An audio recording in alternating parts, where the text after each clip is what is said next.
हे पहा, उपमुख्यमंत्री हे वित्तमंत्री देखील आहेत. त्यांच्याकडच्या डिपार्टमेंटच्या आमच्या जिल्ह्याशी संबंधित काही विषयांचा त्यांनी अधिवेशनाच्या काळात वचन दिलं होतं की मी त्या बैठका घेईन. त्या पद्धतीने त्यांनी आमच्या DCC बँकांच्या बैठका घेतल्या. त्याच्यामध्ये नाशिक आहे, बीड आहे, अनेक वेगवेगळे डेलिगेशन्स आहेत. तर बीडच्या त्यासाठी त्यांनी मला इथे बोलवलं होतं, त्या बैठकीसाठी मी आले. आणि आता जालन्याची DPC आहे 1 तारखेला आणि उद्या मला वाटतं बीडची DPC आहे. तर जाऊ DPCला. मी पण 5 वर्षाच्या नंतर चालले आहे.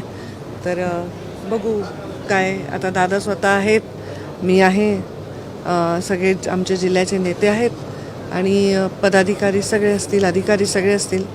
तर त्या सगळ्या गोष्टींच्या अभ्यासानंतर भविष्यातले निर्णय होते. आता ही बीड जिल्हा मध्यवर्ती बँकेची अवस्था थोडी बिकट असल्याची सुद्धा माहिती मिळते. त्या संदर्भात काही चर्चा आणि त्याची सुधारण्याच्या त्याच्याच संदर्भातली ही बैठक होती आणि दादांनी चांगली सविस्तर चर्चा केली. दादांना आम्ही सांगितलं माझ्याकडे बँक 14 ते 20 माझ्या ताब्यात होती बँक.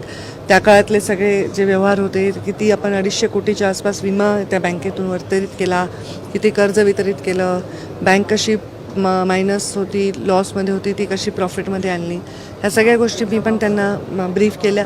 आणि आता प्रशासक असल्यामुळे तिथे काय काय करायला पाहिजे, प्रशासकही चांगल्या भूमिका घेत आहेत. शेतकऱ्यांच्या संदर्भामध्ये भविष्यामध्ये DCC बँकला अजून स्ट्रेंथन करण्यासाठी अजितदादा नक्की पावलं उचलतील असं मला वाटतं. एक वेगळा प्रश्न आहे. संदीप क्षीरसागरने आता असा आरोप केला आहे की असं वाल्मिक कराड धनंजय मुंडेंसाठी खास आहे, तसे धनंजय मुंडे हे देवेंद्र फडणवीससाठी खास आहेत आणि अजित पवारांसाठी खास आहेत. त्यामुळे कितीही पुरावे दिले वाल्मिक कराडांविरोधात किंवा धनंजय मुंडे यांच्या विरोधात तरी देखील त्यांचा राजीनामा जो आहे तो अशक्य, असे ट्विट आहे ते आता संदीप क्षीरसागरांनी केलं. तुम्ही कसं पाहताय? मी काहीच पाहत नाही. मी तुमचं फक्त ऐकून घेतलं, बाकी मी काय बोलतो.